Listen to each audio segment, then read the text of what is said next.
మన కుటుంబాల్లో ఇబ్బంది పడేటువంటి సమస్యల్లో గ్యాస్ ట్రబుల్ కూడా ఒకటి ప్రధానమైన సమస్యగా ఉంది. ఈ గ్యాస్ ట్రబుల్ పైకి కనిపించదు, మనమేమో లోపల పొట్టలో ఇబ్బందితో బాగా బాధపడుతూ ఉంటాం. అది ఎంత ఇరిటేషన్ పెంచుతుందంటే కుటుంబంలో ఇతర అంశాలు ఏమైనా వచ్చినప్పుడు ఓపికగా ఉండేటువంటి స్థితిని కూడా మనసులో ఆ గ్యాస్ ట్రబుల్ మిగల్చావు. పైగా అది చాలా దీర్ఘకాలపు వ్యాధిగా ఉంది. గ్యాస్ ట్రబుల్ని తగ్గించడానికి, అల్సర్స్ని తగ్గించడానికి దానంతరాదే ప్రయత్నం చేసుకోవడానికి ఏం చేయాలంటే, మీరు పొట్ట మీద 3 పూటల తడి పట్టి వేసుకోండి. అదేంటి లోపలికి ఏదైనా వేస్తారని చెప్పి పట్టి అంటారేంటి?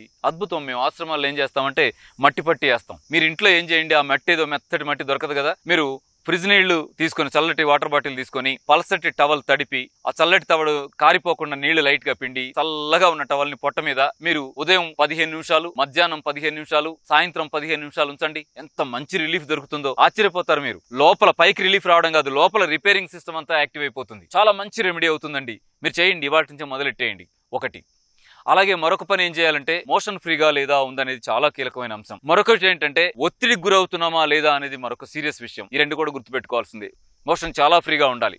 అవసరమైతే మీరు రోజులో 50% ఓన్లీ ఫ్రూట్సే, ఒకేసారి తీసుకోలేకపోతే అప్పుడు అలా. ఉదాహరణకి నీళ్లుగా ఉండే పళ్ళు ఉంటాయి కదా, పుచ్చకాయ కానీ, బొప్పాయి కానీ, పండిన జామ కానీ, పండిన కర్బూజా కానీ, అట్లా వాటర్ కాంటెంట్, ఫైబర్ పర్సెంటేజ్ ఎక్కువ ఉండే ఫ్రూట్స్ ని మీరు ఆహారంగా తీసుకోండి. ఏది ఉదయం, మధ్యాహ్నం, సాయంత్రం 3 సార్లు తినాల్సిన అవసరం లేదు. మీకు వీలైతే ఎన్నిసార్లు వీలైతే అప్పుడు కొంచెం మీరు పొట్టలో ఇబ్బంది పడకుండానే, పొట్టను ఖాళీగా ఉంచకుండానే, యాసిడ్స్ ఫామ్ అయ్యి అక్కడ ఇబ్బంది కాకుండానే మీరు జాగ్రత్తలు తీసుకుంటూ రండి.